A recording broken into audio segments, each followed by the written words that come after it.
Frederick Banting, the co-discoverer of insulin. Frederick Banting never knew he was on the road to saving countless lives as he worried over the empty waiting room of his humble surgical practice in London, Ontario. He was an unknown entity in London and patients were few. What he did know was that he had a nagging interest and several ideas concerning a fatal disease, diabetes.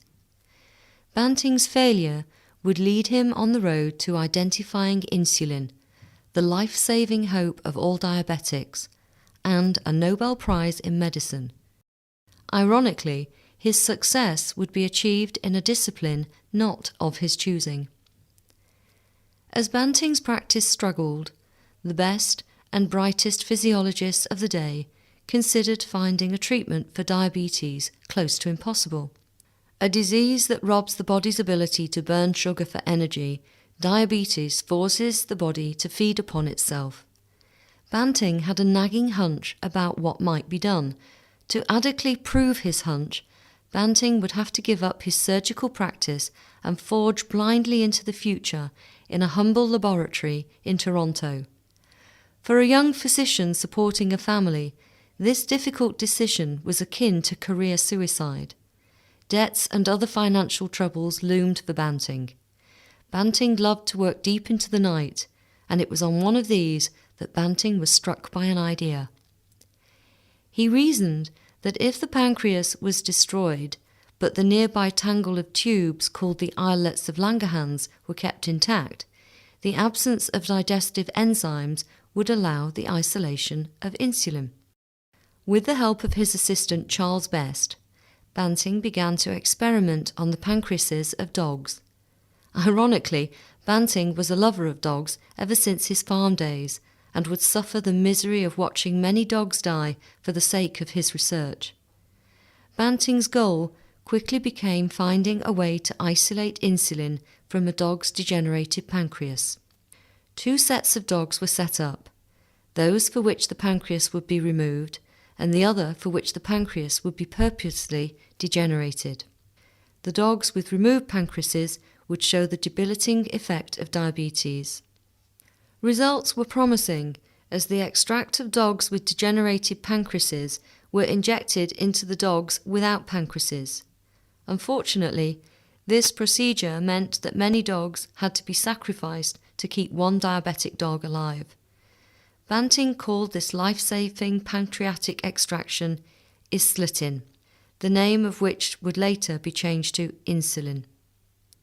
But how was Banting to secure his precious insulin without having to kill more animals than it saved? This is where Banting's background on a farm helped. Banting realized, from his experience breeding cattle, that pure insulin tissue could be extracted from the pancreases of embryonic calves. Banting and Best took to injecting themselves with insulin before testing it on their first human research subject. After establishing the safety of this crude form of insulin, Banting was ready to do his first patient. In January 1922, he injected it into a 14-year-old diabetic boy. The turnaround in his condition was both rapid and conclusive. A month later, Banting would inject insulin into the veins of a childhood friend, bringing about such an improvement in his health that friends and family thought it a miracle. For his valiant effort, Banting was awarded the Nobel Prize in Medicine in 1923. He was the first Canadian to receive the award. He divided his share of the prize with his invaluable assistant, Charles Best.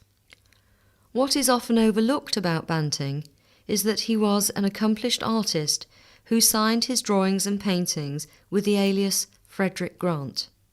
Art was his escape from the rigours of late-night research and the misery of failed experiments. Banting's life came to a tragic end in 1941 on a military mission for the Canadian Army Medical Corps during World War II. Banting's plane crashed near a frozen lake in Newfoundland. An exemplary life was over at the age of 49. It is interesting to note that Banting realised how his initial failure at a medical practice in Ontario led him on the road to a Nobel Prize.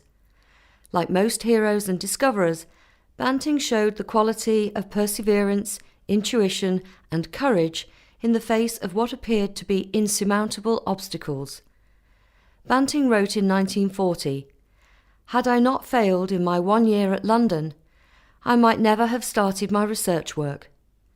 Nobel Prize winner, accomplished painter, knighted by the Queen, and a recipient of the Military Cross for bravery during World War I, Frederick Banting was a saver of lives.